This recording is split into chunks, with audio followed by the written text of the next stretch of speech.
Welcome to the Humans in AI podcast, powered by AI Frontier Network. I'm your host, Flor Laorga. Each episode, we dive into the human story shaping artificial intelligence through the journeys of entrepreneurs, builders, and leaders. We explore the insights, challenges, and visions for the future of AI and humanity. Let's uncover the human side of AI together.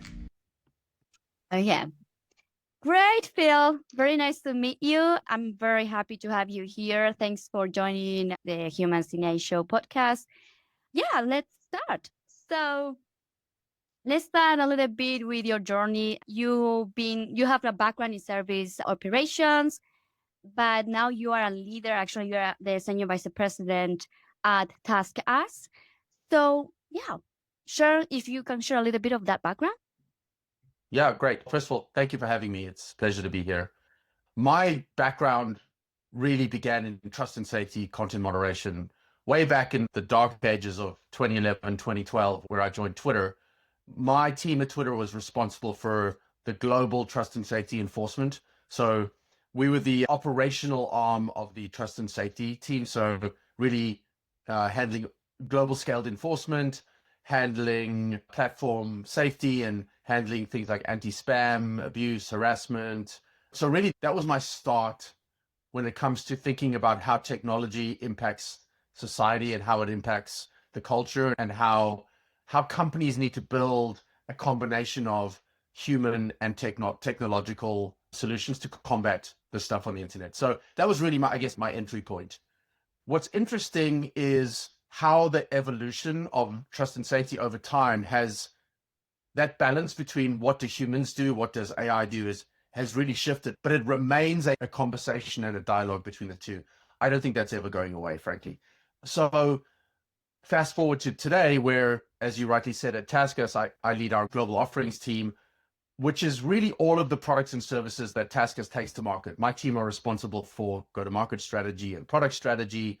And one of the biggest areas of growth for us right now is what we call AI services. So this is human data services, expert human data services to help companies build better, smarter, safer, faster AI.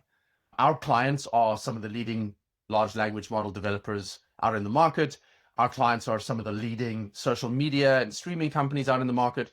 All of the companies that we work with, though, are either building AI or are trying to embed AI across their business to create efficiencies, to improve the user experience, to do all sorts of things. So TaskUs provides humans in the loop to help train the data, to help annotate the data, to enrich the data.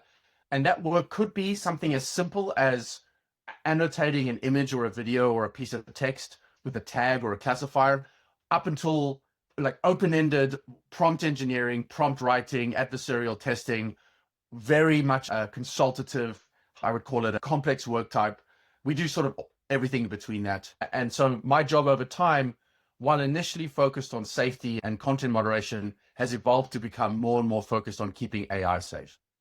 Great. So what is the biggest lesson you have learned through that trajectory and that journey as a leader, that leader that you are today at TaskUs? Well, it's a great question. I think for me, it comes back to technology is not about replacing humans and humanity. It's about allowing humans to reach their full potential.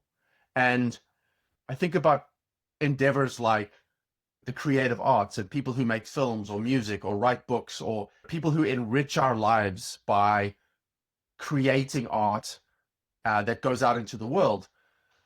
There's some arguments out in the market where people believe that work will be fully automated. Artists and musicians and writers are all going to go away and be replaced by AI. I don't think that's ever going to happen. In fact, I really hope it doesn't, because going back to your question, what's the biggest lesson for me?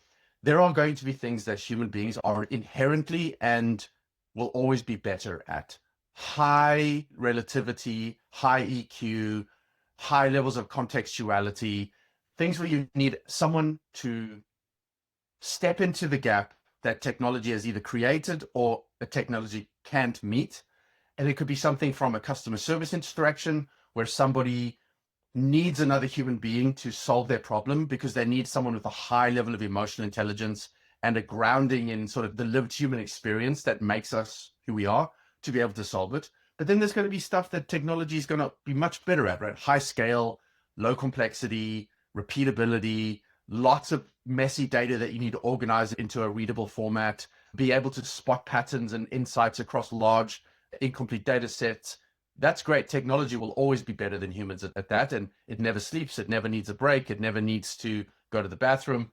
So I think really, when I think about to your question, what's the lesson? The lesson is really about deploying your technology in a way that elevates human potential and doesn't nullify it, and making sure that when you are using technology in your business to solve problems, that it's being used in a way that is grounded in common sense versus a sledgehammer approach where you're just going to put AI across every single business process and hope for the best. Okay. So in your role overseeing AI services, what does building a human-first AI operation look like to you? I think it starts with great understanding of what does good look like, right? So when a client comes to us with a piece of work, a problem statement, we need to understand what does success look like for them. Are they building a model that is going to help autonomous vehicles drive more safely, for example? Or are they trying to build a AI detection model that will find bad content on a social media platform? Okay, if so, what does good look like? Is it about removing the most amount of content with the least amount of false positives or false negatives? Or is it about getting the car safely from point A to point B without any incidents or any accidents? So really it starts with, I think, a very clear understanding and a lot of dialogue about what is the scope and then what is your measure of success. Once you understand what that is, you can start to understand what type of human expertise do I need? Do I need human beings who are really good at annotating LiDAR and radar and camera images to stop your autonomous vehicle from driving off the road? So you need people with experience in computer vision work, and you need people with high degree of pattern recognition and high attention to detail. Or do you need people who are going to be able to understand what is hate speech in languages like Mandarin and Pashto and Swahili, so that they can understand and train the model to operate better in multiple languages? So again, it's about understanding scope, understanding what good looks like, finding the right people to come in and deliver whatever good looks like, and that dialogue with our clients, which starts before the project is even launched and it continues all the way through to the project's end. I think that's key for us. Okay, so talking about clients, how do you balance automation with empathy in digital customer experiences? I don't think that's a solved problem, so I can't speak from a position of authority. I could tell you that the process I would recommend people take is one of test and iterate, right? There's no such thing as a plug and play, plug it in and hope for the best. So what I mean by that is, let's say you have a customer service, agentic AI, conversational AI that is interacting with your customers in real time. You need to be constantly looking at the outputs. You need to be constantly looking at the CSAT scores as they correlate to those outputs. You need to constantly be looking at the feedback that you're getting both from your customers in real time as they're interacting with your product, but also maybe on second or third-party websites like Trustpilot or Google App Reviews or whatever else, and bringing all that data in and saying, okay, we think we're solving the problem because our metrics are in the green, but what are our customers really telling us? And optimizing really for what you think they're really telling you, as opposed to what you think good looks like based on just your data on your side of the firewall. Let's test and iterate, fail fast, be prepared to be wrong, and constantly listen to your customers and build that into your next version or your next update. Yeah, so I actually mentioning this thing about you said failing fast. So do you think that TaskUs have startup culture or more corporate culture? That's a great question. I would say our DNA is really rooted in kind of an entrepreneurial startup approach, but we have to remember we're a company of 60,000 employees. It's very hard to be scrappy and agile and nimble and fast when you have 60,000 employees in 30 offices around the world. So it's a balance. I would say, our clients expect us to be agile and nimble and responsive to their needs. Our clients expect us to see around the corners and to provide them insights and data points and look ahead into the future so that they can protect their own businesses. But they also expect us to run a strong operational foundational business where we are, so to speak, keeping the lights on, keeping the ship steady, be running it in a predictable way. So it's a little bit of both, Flor. And I would say the balance for us is trying to be agile and nimble, but at the same time, not breaking too many eggs in the process. Yeah, it's completely understandable because I kind of check it and your company is pretty big though. So it's kind of, yeah. So I saw that first of all, it was more like a startup, then it was a public, then it's now again it's private. So that's how I was confused. That's why thank you very much for sharing. Just to double click on that. So TaskUs began as an outsourcer to startups. So, our founders, Bryce and Jasper, this is now back in 2008, 2009, when they looked around at the outsourcing landscape, they saw there was a lot of outsourcers who are serving what I would call traditional business segments. So think about like large healthcare or telecommunications or insurance or large banking financial institutions. There weren't really any outsourcers who were specializing in the needs of this new breed of digital-only companies, app-based companies, I would call it, who at the time were new and exciting, and companies like Uber and Facebook and others were popping up and starting to make waves, but had not yet adopted the position in the kind of global market, global economy that they have today. Whereas today they are the largest companies in the world, driving huge amounts of economic activity. At the time, it was not quite the same, right? This is 15, 16 years ago. I think the company was founded on the idea that, okay, if you're going to be an outsourcer to the startups, you have to look and feel different to some of the other outsourcers. And like I said, that's our DNA. But to your point, as you grow into a public company, you grow into a company with tens of thousands of employees and hundreds of different clients in all sorts of different parts of the world, you need to then start building a foundation and a base of a very core, strong operating model. And it's always a balance. I like to think that we get it right most of the time, but it remains a kind of a delicate balance that we have to strike. Yeah, sure. Thanks for the clarification. I appreciate that. Can you share a moment or time when TaskUs had to change process or product because of the AI capabilities or ethical considerations that it didn't happen before, but now you had to take in consideration? Yeah, it's such a great question. I can think of times where we have had to decline working with certain types of clients because of ethical considerations. I'm not going to name the names of the companies, but I can give you an example. At one point, we were approached by a company that was involved in the adult entertainment industry, very large company. I come from a background of trust and safety where,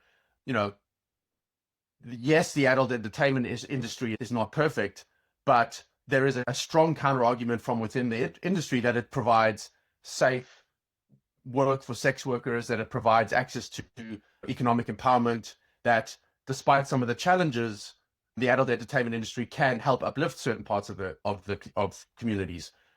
That's not the full picture, but that is one point of view. And me and my team who came from that world were advocating for, well, there is a world in which TaskUs can help this company in an ethical, in a safe way, provide the kinds of services like age verification and getting rid of non-consensual nudity or revenge porn, as it's called, keeping these platforms safer and more accountable. I think the counter argument to that was that, in some countries where our company has a lot of workers, like the Philippines and India, there is a lot of cultural stigma and societal stigma around working for adult entertainment companies that would make a lot of our teammates uncomfortable. And as a result, we ultimately decided not to do this work with this company because we wanted to put our teammates and their feelings first. And I think ultimately, even though it was my team advocating for this work to begin with, we ultimately made the right decision for our teammates and for our company. Whoa, very good. Talking now more about safety, about AI safety. What is the role of human experts in building and keeping AI safe, in your opinion?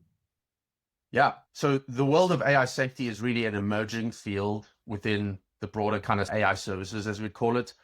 This is primarily the work of helping companies build AI products that are ethical, that are safe, that are harmless, and that are ultimately aligned with human values. Humans do a number of things to achieve those goals. So we speak about human in the loop. So what does that mean? When, for example, an LLM is launched into the market, you will have humans, teams of people at companies like TaskUs, test the model to see if they can get it to break. So they adopt an adversarial approach. They call it red teaming or black hat, where you attempt to actually get the model to say something or do something that's inappropriate or that's wrong. And there's all sorts of techniques in order to do that. Prompt inversions or scenario-based kind of prompting, or you basically adopt sort of a hacker mentality and you try to get the model to break. So that's a very important part of human in the loop as it relates to AI safety. It's the work of checking to make sure the model doesn't do what it's not supposed to do by trying to get it to do the bad thing. And then when you do get it to break, you document it, you write up the chain of thought reasoning that got you to that place, and you share that back with the product team so that they can go and close that loophole. So that's one thing. Another piece of work that we're doing today is looking at users of the LLM platforms who are maybe creating multiple accounts to circumvent rate limit controls, or who are using these models to try generate illegal content, synthetic or AI generated CSAM, child sexual abuse material. So that instead of looking at the model itself, you're looking at the behavior of the users or the actors who are trying to do something bad and taking action on them, suspending their account or limiting their account, or maybe sometimes even reporting them to law enforcement. So there's all sorts of things that human beings do to make these models safe. And I think it's a new field, an evolving field, and a very exciting field at the intersection of trust and safety, AI, and the broader societal push towards innovation that this technology has brought. So since we're talking a lot about trust and safety, I would like to understand, what is trust and safety for you particularly for you? Yeah, the clue is really in the name, right? It's trust. Ultimately, many large platforms rely on the trust of its users, but not just its users. They need trust from businesses who spend money to advertise on those platforms. They need trust from regulators that they are not falling foul of global laws and norms. They need trust from all different parties in order for them to occupy this kind of lofty position in the social consciousness and in our economy. So the work of trust and safety is ensuring that the platforms can remain trustworthy to all of its different stakeholders. So that's one piece. And then the other piece, safety, is really about limiting or removing harmful content on these platforms. So those two things, while interconnected, are slightly different. So really, trust and safety as a practice is the work of ensuring trust and ensuring safety on the platforms. And usually the work is grounded in a set of laws or constitutions or terms of service of the platform. Some platforms are more permissive. So for example, a platform like X, even while I was there and it was still called Twitter, allowed adult content on the platform and allowed certain types of speech on the platform that maybe someone like Meta, which was at the time called Facebook, or someone like Snapchat wouldn't allow. So platforms have different tolerance levels and different, I guess, attitudes or appetites for risk. But ultimately, there is some stuff that is illegal and no platforms want to have it on it, right? You think about violent extremism, you think about child safety, you think about incitements to violence, you think about all sorts of stuff that most countries, most jurisdictions not only frown upon, but it's illegal, right? The work is really beyond just making these platforms trustworthy and safe. It's also making sure they comply with local and international rules as it relates to content and it relates to speech. Okay. How do you see the role of AI in this field of trust, safety, and ethics? Yeah, it is absolutely fundamental and crucial, and it's only getting more fundamental as the time goes on. Going back to my starting days in trust and safety 15 years ago, AI was already being used to find bad content on the platform, things like spam, which I know it sounds weird now, it's a throwback, but that was a massive problem. If any of your listeners remember the Twitter of 2011, 2012, Reddit or Dig, or even the comment section of your favorite news site, you'll remember it was full of spam, people trying to sell all sorts of weird drugs or pills or medicine or homeopathic remedies, right? That has a very detrimental effect on the user experience on these platforms. That's an example of one of the first harm types that was really automated. 15 years ago, companies were building models to detect spam. Spam is a numbers game. People trying to post millions and millions of messages across as many channels as they can, hoping they get one click, one conversion, because it's ultimately a financially incentivized harm, right? You're trying to get people to spend money, or you're trying to defraud people somehow.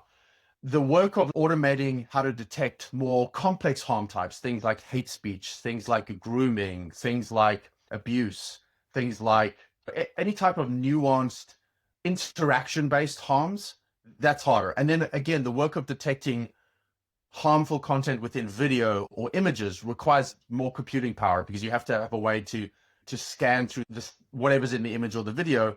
You need more processing power. So as a result, 15, 20 years ago, it wasn't really possible to do high scale AI powered detection of bad content in videos and images. That's really changed. So in the last several years, many platforms have real-time content detection on text, audio, image, video, multimodal content as well, at the point of content creation. So if you or I go to Meta, for example, and upload a photo or upload a video or upload an audio, before it's even posted, it's gone through the Meta's AI, and if there's something in there that's bad, it's not going to be allowed to be posted, or it will be removed as soon as it's posted. AI is playing a fundamental role at the top of the funnel. Now, what's interesting is stuff that gets flagged by the AI when it gets created is still being passed to human beings for a second review or a final review, so to speak. 10, 15 years ago, most platforms relied on user reporting. So you or I had to see something bad on the platform and go, oh, I don't like that, and click report. That would then go to a team of human moderators at that company who would then look at the content and make a decision. Today, I would say upwards of 90%, maybe 95% in some platforms, that content is already being flagged by AI before a human ever sees it. It doesn't require another user to report it, but it's still being sent to a human moderator for a final review because of the challenges we spoke about earlier. There's a lot of contextuality, there's a lot of nuance, there's a lot of local interpretation that has to be considered before we make a enforcement decision of removing a piece of content or leaving it up. Okay, that was a very complete answer. Thank you. I know that you're also mental health advocate, right? Like you give a lot of importance to mental health. I actually love this topic because I also believe so. In this era of AI, everything is happening so fast. Things are moving very fast. There's a lot of fears that as well of like AI replacing your job, blah, blah, blah. So how do you foster a culture that supports psychological safety for your team? Yeah. Such a great question. Thank you for asking it. You're right. I have been a vocal advocate for better mental health support in the workplace. I think this stems from my own experiences working through my 20s and 30s at great companies. Don't get me wrong, but really the idea that you would provide mental health support to your employees was, people didn't even think about it. And I remember going back to my time at Twitter. Great company, very people first, very culturally aligned, very value aligned with my own personal values. But the idea of moderators needing very special types of interventions and access to specialized services and more time off and just more of a sort of understanding approach, it just wasn't there. And it's not because Twitter was a bad company. It's just nobody was thinking that way at that time. The learning had not evolved to that point. When I look at how do companies today who run content moderation teams operate, these are some of the most highly cared for, supported operations teams in the world. TaskUs, for example, I have a team within my group of over 200 clinicians, psychologists, psychotherapists, counselors, mental health professionals, all around the world who are providing on-demand, 24/7 psychological health and safety services to our 12,000 employees, 12,000 content moderators around the world. These folks get specialized training. They get ongoing access to groups and brain-based training. They get ongoing access to one-to-one on-demand as needed. They get special dispensation for time off. They get special screening before they join the company to make sure that they're suitable to this type of work. They get support even after they leave the company. They have access to these services. it's a whole different world, right? While I still think we have a long way to go as a society and as employers, and we should always strive to be better, it's night and day today versus what it was 10 or 15 years ago. And I think it's for the better, and applaud organizations and groups like the Trust and Safety Professional Association who have really advocated and have allowed the industry to take a collectivist approach as to this problem, which ultimately it's a case of a rising tide has to lift all the boats, right? And if one company fails and another one succeeds, that's not right. The analogy I always use, Flor, is, the guy who invented the seatbelt, I think he was a technician working for Volvo in the 1960s.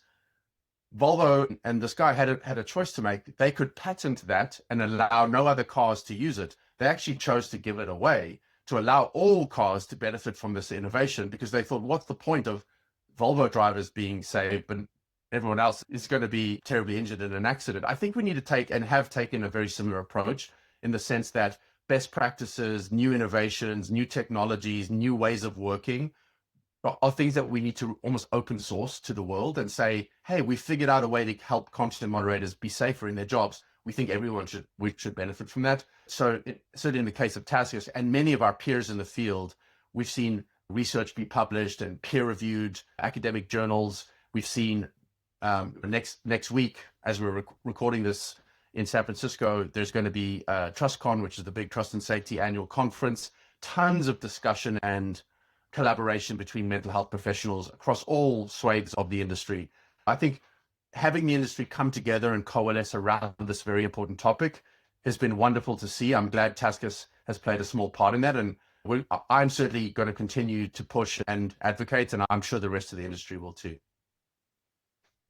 Okay, I'm happy to hear that you guys on TaskUs and everybody is kind of working on the mental health thing. That I think is very important topic, actually. Yeah. I would like to about a little bit about your leadership style. How does your leadership style reflects on the way that, for example, on the mental health or taking care of your team, or the way that you take care of the team, basically? It's a good question.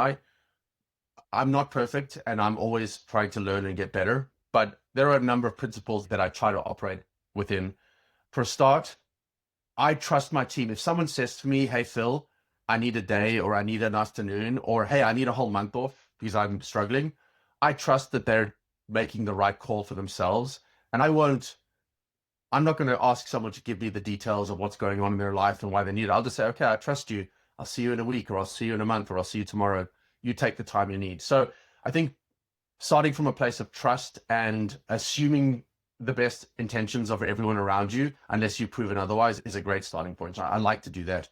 When I was younger and in my career, I had a tendency to micromanage a little more. I think many young leaders and new leaders do. It's a sense of control and a sense of not what you can't see, you don't understand. So for me, learning to let go and really hire great people and then trust them to do great work and not have to be micromanaging every project or every objective. I think that has been a big learning for me as I've gotten a little older and a little deeper into my career. And I think I expect the same from my boss, right? They don't micromanage me. I go to them when I need help, but for the most part, they expect me to just drive my own car, operate my own ship, and ask for help as needed. So I do the same with my teams. I think the other thing for me as a leader and as an individual, yes, it's important to me that TaskUs and any company that I work for succeeds and grows and meets its goals. Yes, it's important for me to help the company be successful in a crowded market. None of that means anything if I'm not helping my team members achieve their own personal career goals and their own milestones. I think the best compliment I can hear from a teammate or from a colleague is that they feel like they've grown into a better person, a better leader, and they've done the best work of their career while on the team. That for me is a sign that that's really what success means. And I think you can have both, right? You can create a team culture of accountability and growth and success and very objective and goal-based, but you can do it in a way that people feel like you have their back, that you are working with their best interests at heart, and that you ultimately want them to succeed as individuals and as leaders. So I think for me, that's what I like to focus on. And I think the last thing I'll say on this is that everybody's different and everybody needs different things. Taking a blanket approach to every person in your team, some person might be an introvert who needs a lot of validation. Another person's an extrovert who you just need to clear the way for them. It's a different approach, ultimately rooted in the same set of values. But I think taking a custom approach to each person on your team I found that to be probably the best way to approach it. Thanks for sure. As well as you are a mentor for someone from your team, right? And a leader. So in your own leadership journey, who has been, or have you ever had a mentor? Yeah, I've had several. I think of some leaders that I've worked with going back to Twitter, where I was raw. I was still learning my way. I had led and built teams in previous companies, but the challenge had amplified by the time I got to Twitter. I'd never been in a company with that much high growth, but also in a company that there was so much at stake, because we used to wake up every day and Twitter was in the news, whether it was a tweet that someone had sent that is now part of the news cycle, or something the company itself had done or the founders had done.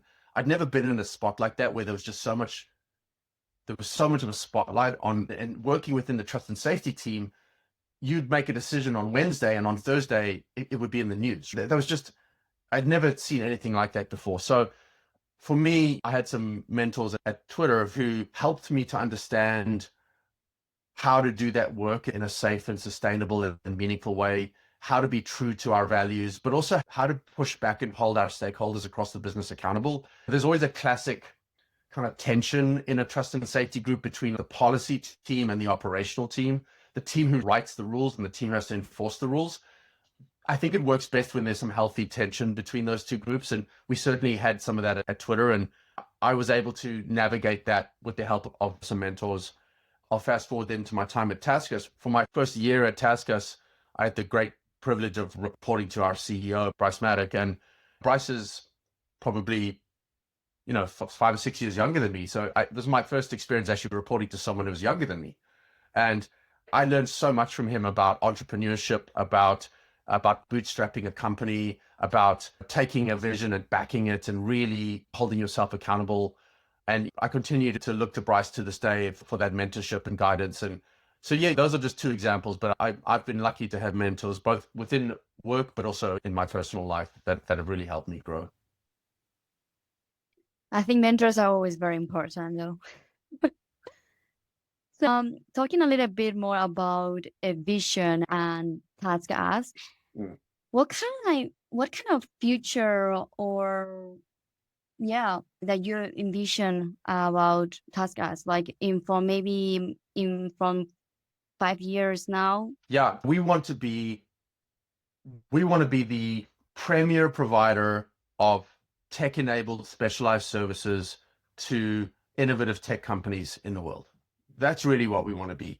We want to make sure that we are the first choice for companies trying to solve hard problems when they need help, whether that help is customer service, or it's complex AI enrichment, or it's trust and safety, or it's go-to-market services, or whatever else in between. That TaskUs is the company that's seen as the leader and the expert. So that really is the vision for us as a company. I would say more granularly, I think helping the most innovative companies in the world today, many of whom are operating in this AI space, right? So the foundational model builders, the large Fortune 100 tech companies that are building AI-powered products across their whole suite of their whole ecosystem. I want TaskUs to be the company to really provide that expert layer, humans in the loop, high data quality, accountability, safety, guardrail management that helps these companies deploy that technology safely and ultimately allows that technology to drive their business to success.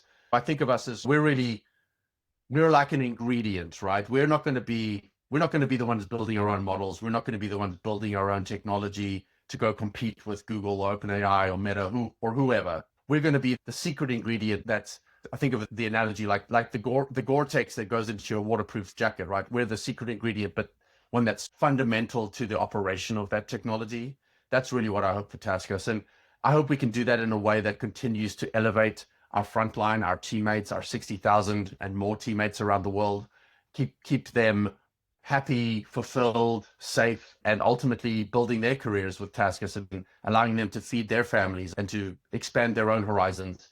A big part of what we do is creating jobs and careers for thousands of people around the world. That's a great mission to wake up every day to, and I hope we can continue to do that. Wow. Thanks for sharing. Now we are already almost at the end. I would like to ask you more like an open question about if you would like to give an advice to the young entrepreneurs or leaders who are starting their career now, if you want, or anything else that you would like to share with the audience. I think of what would I tell a 25-year-old Phil Tomlinson back in the day. I think there's a couple of things I'd say. Number one, don't work for a company if you don't feel like you are valued as a person. If you are just an input, if you are just a cog in the machine, if you are just another brick in the wall, so to speak, and you don't feel like this is a company that values your individual personality, your humor, the things that make you, it's probably not the right company for you. So I would say I spent some time in my early career working for companies that probably weren't the right company for me. Even though I liked aspects of the work or I liked some of the people I worked with, I didn't feel valued at those companies. And I probably, if I could go back in time, I would leave those jobs probably a little sooner than I did. So that's one thing I would say. When I think about more from like a visionary point of view, if someone's an entrepreneur looking to get started, it's an amazing time to be an entrepreneur. People are building companies from scratch. You have the technology at your fingertips, and it's not free, but it's very cheap. For a couple of $100 a year, you can have access to all these AI augmented tools that can help you build apps, that can help you build a sales flow, that can help you do lead qualification. If you're a young entrepreneur looking to get started, pick a problem that's out in the world that you have experienced yourself and you understand, and build something to solve that problem and see where it takes you. And you don't need a team of engineers anymore. You don't need a sales team anymore. You don't need a marketing team anymore. A single entrepreneur on their own can build a business and run with it. And if they find the right product market fit, if they find the right gap in the market, there's a huge amount of success out there. I would encourage people to give it a go while they can. I look at myself and where I am in my career now. I would love to be able to do more like that. I'm at a different stage of my career where I have a day job. But if I could go back again to if I was 22, 23, 24, I'd probably encourage myself to be a little more entrepreneurial, knowing that even if you fail, you'll learn and you have time to find, if you need to go back into a corporate job and find something a little more steady, you have time. So that would be my advice to people. Thanks, Bill. I actually really like it, like the both parts.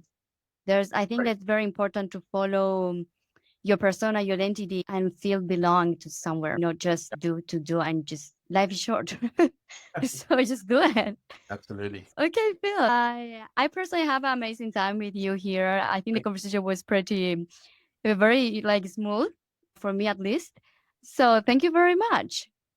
Thank you so much for having me.